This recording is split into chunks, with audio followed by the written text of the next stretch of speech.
Arab di sana, negara-negara Arab yang cukup kaya, negara Arab cukup punya kuasa, negara Arab cukup ramai dan dekat dengan saudara kita di Palestina. Kan batasan negara Palestina kan semua Arab, bukan Malaysia. Malaysia jauh, semua orang Arab.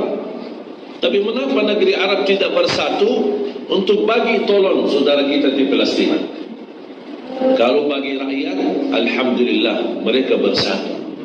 Tapi apa boleh buat rakyat kalau pemerintah tidak bersatu? Sebab pemerintah sana rata-rata semua berkhianat. Islam tapi berkhianat. Takut sama Yahudi, takut sama Amerika, itu sebab hancur. Tapi kalau daripada rakyat sendiri, tidak ada setuju. Semua mereka mau, tapi mana boleh keluar, mana boleh tembus atau jalan. Padahal ada orang berupaya, boleh dia jalan sembunyi-sembunyi, boleh dia berupaya sampai datang masuk Palestina. Saya kenal banyak keluarga, sahabat-sahabat yang punya kemampuan, dia terus, padahal dia masih usia muda, masih sekolah, masih kuliah. Dia nampak saudara kita di Palestina macam ini, dia tinggalkan kuliah, tinggalkan keluarga, dia terus di sana. Dan saya yakin kalau pemerintah di sana semua boleh buka jalan untuk tidak perlu pakai senjata, tidak perlu perang, lepaskan saja, biarkan rakyat saja masuk, umat Islam saya yakin akan satu. Apalagi Mesir, jumlah di sana cukup besar, 90 juta. Kalau dibuka pintu Rafah, kan ada pintu Rafah ini. Sekarang yang menutupi pintu Rafah siapa? Bukan Israel, Mesir. Saya kemarin berupaya sama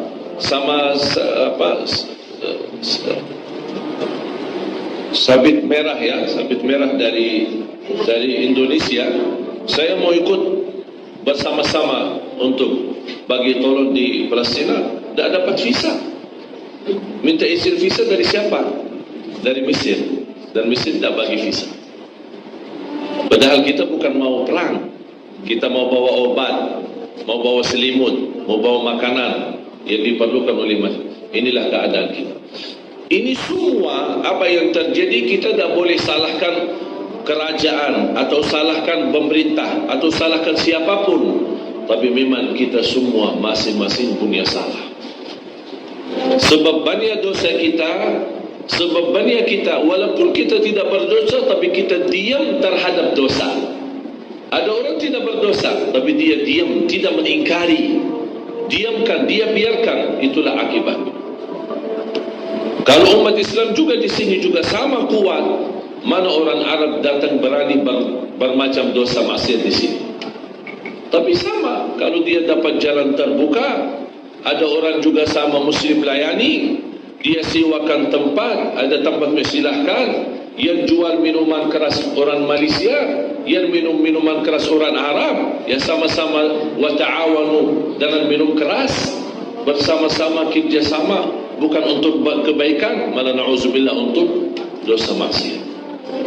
Ini sebab keadaan umat Islam di mana saja, bukan hanya di sini, di mana saja keadaan umat Islam sama.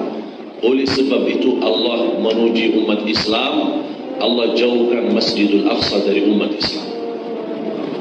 Dan saya nampak dalam sejarah, bila Masjidul Aqsa boleh ambil oleh Islam, boleh dijaga oleh Islam, boleh dikuasai oleh umat Islam, kalau umat Islam kuat. Masjidul Aqsa tidak boleh ditolong oleh orang Palestina. Cuba buka sejarah. Siapa yang bagi tolong? Semuanya dari luar. Pertama buka Masjidul Aqsa, Umar bin Khattab. Umar bin Khattab bukan orang Palestina, jauh datang. Terus dibagi kunci Masjidul Aqsa, diserahkan. Salahuddin Al-Ayyubi dari mana? Dari luar, bukan dari dalam. Muhammadul Fatih dari luar. Banyak. Bukan dalam sejarah, tidak ada Allah bagi tolongan saudara kita di Palestina dari orang Palestina sendiri. Sebab bagaimana keadaan umat Islam di luar Palestina, akan Allah bagi tolong di Palestina. keadaan umat Islam kuat, bersatu, saling cinta agama dan betul-betul bermulia akhlak, Allah bagi kemudahan. Tapi umat Islam di luar negeri Palestina berpecah, bermusuhan, saling dengki, hasud, berburuk akhlak, apa yang terjadi? Allah uji Palestina. Padahal Allah sudah janji Palestina itu adalah negara yang berkah.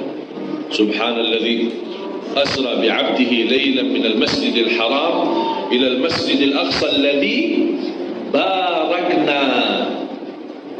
Allah bagi berkah. Bukan hanya berkah Masjid Al-Aqsa, tapi semua sekitar Masjid Al-Aqsa pun dapat berkah. Minyak zaitun yang paling bagus, murni dan termurah di dunia, minyak zaitun Palestina. Tapi sayang sekali minyak zaitun Palestina sekarang dikuasai oleh Israel. Banyak sawah, kebun-kebun khusus untuk buah zaitun, kemudian minyak zaitun, ini semua di bawah kekuasaan mereka, Israel. Allah sendiri bersumpah, wattini wazzaitun. Allah sumpah zaitun itu buah yang murni dan sangat manfaat ada di Palestina. Baru minyak zaitun di Suria, di Jordan, kemudian negara-negara lain. Tapi yang paling murni bagus untuk kesehatan, untuk ini, bahkan harga pun murah di Palestina. Tapi lah begitu, kalau kita nampak harta kekayaan umat Islam yang dimanfaatkan dan digunakan oleh musuh Islam. Sekarang dimanapun negara Islam kaya, sudah dikuasai oleh orang Yahudi. Apa dia kaya ekonomi, dikuasai oleh Yahudi. Semua nikmat-nikmat kekayaan alam dari bumi diambil sama mereka. Akhirnya apa yang terjadi? Mereka tambah kaya dan umat Islam tambah miskin. Wala haula wala quwata illa billah. Tapi jamaah sekalian, apapun yang terjadi keadaan umat Islam tidak boleh putus asa. Ini semua memang ujian. Kita sedih. Kita bahkan ada yang menangis malam hari. Dia nampak keadaan umat Islam macam ini, tapi tidak boleh bagi tolong. Tapi percayalah, sepanjang apapun gelapnya malam, akan datang satu saat terbitnya matahari. Karena Allah tidak ridha terhadap kezaliman. Yang terjadi sekarang masa ini, banyak kezaliman terhadap umat Islam. Allah tahankan, Allah nampak, Allah lihat semua. Allah tidak ridha. Tapi ini menjadi ujian buat kita. Allah mau lihat siapa di antara umat Islam yang taubat, yang beristighfar, yang muhasabah, yang betul-betul boleh belajar. Karena kita tak boleh belajar daripada senang. Tapi bila kita belajar, ketika kita susah, baru kita boleh belajar. Tapi kalau senang terus, mana boleh belajar? Ini salah satu hikmah. Ujian yang kita hadapi umat Islam ini, dimanapun berada, bukan Allah tidak sayang sama umat Islam. Allah sayang, Allah cinta. Tapi Allah bagi ujian. Sebab ujian akan beza mana orang Muslim benar, mana orang Muslim palsu.